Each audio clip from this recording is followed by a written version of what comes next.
Dunay nangutana kung unsa kunoy kahulugan sa iyaha nga damgo. Tagoon nato siya sa pangalan nga JSM. Matud pa niya, good morning, bag-o ra ko dinhi.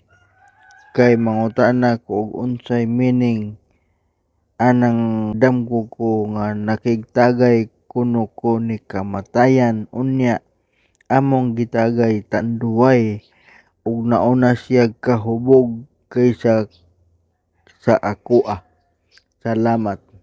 Maayong adlaw kanimo GSM ug daghang salamat sa imong pagpadangat sa imong pangutana. Matud pa sa libro ni Professor Swami nga kung moinom ka og ilimnong makahubog, kini nagpasidaan nga magbantay ka nga dili nimo ikabutyag ang mga tinaguan kung magdamgo kang miinom og ilimnon nga makahubog. Kung moinom ka sa ilimnon nga dili makahubog, danihon ka sa pagtuo sa laing tinuhuan. Kung doon na kamoy mga damgo nga gusto ninyong mahibawan ng kahulugan, i-comment lang sa ubos.